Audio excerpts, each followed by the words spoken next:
So, in this lesson, we're going to talk a little bit more about factors and about multiples. So, we'll actually start out with multiples. One way to find what are called common multiples is you could use a hundreds chart. I've just got 30 here just as an example, but you can use any length that you need that's appropriate to the numbers that you're using. But a hundreds chart is something that might be available to you.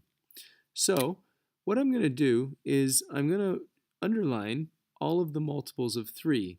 So it's a fairly easy process. You can just start by underlining 3 and just counting by 3. So 1, 2, the third one you underline. 1, 2, 3. So 6. 1, 2, 3. 9. 1, 2, 3. 12. 1, 2, 3. 15. 2, 3. 18. And I'll just keep doing them. 21, 24, 27, and finally 30. You could keep going on to 100 or however many is appropriate to the question that you're doing. With the multiples of 5, I'm going to underline them in blue. Of course, you could circle these, you could shade them in, you could do it on two different hundreds charts, but for the purpose of this video, I'm just going to underline them in blue. So 1, 2, 3, 4, 5. So I'm going to underline every fifth one in blue. 1, 2, 3, 4, 5. 1, 2, 3, 4, 5. And you'll notice at some points I'm underlining them in both colors. That'll become important later. 1, 2, 3, 4, 5. And another 5. And another 5. Comes to 30. So the reason that this is a really good strategy for finding common multiples is because all you have to do now is look for the places that are double underlined. Or if you're circling them, circled in the two colors or however it is that you're doing it. But in this case, we can see that the common multiples that we have our sheet between 1 and 30 is the number 15 and the number 30. Of course, if we were using a hundreds chart, there would be more numbers on that. But for right now, we have the numbers 15 and 30. Now, since we have that, we can also find what's called the least common multiple. So the least common multiple is the smallest number that is a common multiple of both 3 and 5. So in this case, the first number we get to going up from 1 is 15. We also get to 30, but 15 is the first number that we get to. So it's the lowest number, the least common multiple. So the least common multiple is 15. Now, as I'm talking about these as multiples, you can also think of them a little bit as factors. So, for example, if I want to think about the factors of 30, I know that 3 and 5 are both factors of 30 because there are things that multiply by 5. So, for example, by 5 you'd multiply 1, 2, 3, 4, 5, 6. So 5 times 6, I have 6 5s here, gives me 30. In the case of 3, I'm doing 1, 2, 3, 4, 5, 6, 7, 8, 9, and 10.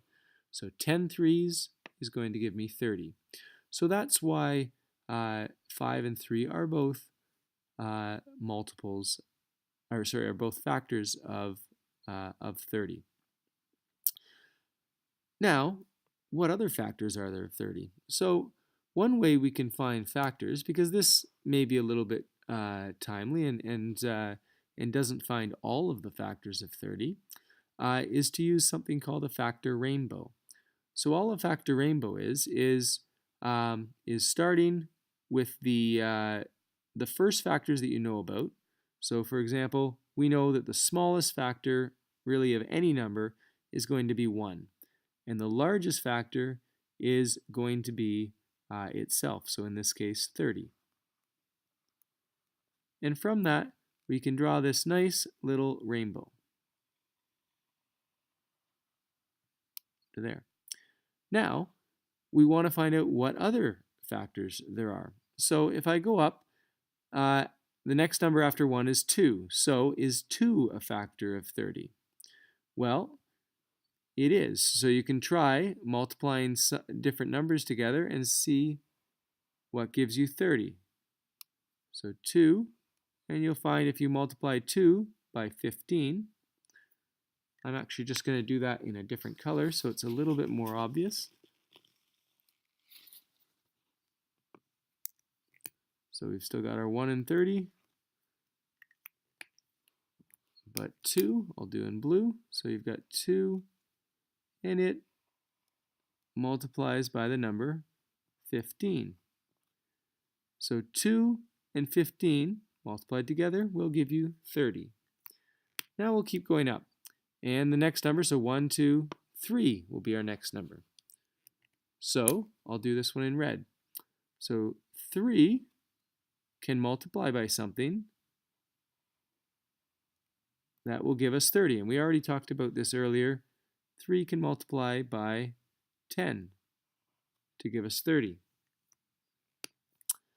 Keep going up. Is there anything that 4 can multiply to get us 30? Well, if you do the math, you'll find that 4 times 7 is going to give you 28, which is a little bit less than 30. And 4 times 8 is going to give you 32, which is a little bit more than 30. So 4 is not a factor of 30. The number 5. Well, the number 5, as we already learned, is a factor of 30. So I'll write 5 in here in black. So the number 5 can be multiplied by 6, as we talked about earlier, to give us 30. Now, you can keep going up and, with numbers, so 1, 2, 3, 4, 5.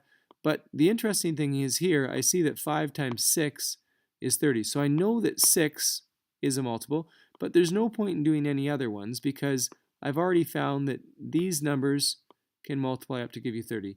Generally speaking, you definitely want to stop by the time you get halfway to 30 because there's nothing smaller than 2 other than 1, and 1's not a very useful factor, that can multiply and give you 30. So definitely halfway to 30 is where I totally stop. But in our case, we see that the number 6 here is the next number we get to after 5, so we know there can't be any numbers in between. So that gives us, now we have all of the factors of 30 written right there by using this little rainbow technique. So from that, you can very quickly list your factors of 30, and and I hope you found this lesson useful.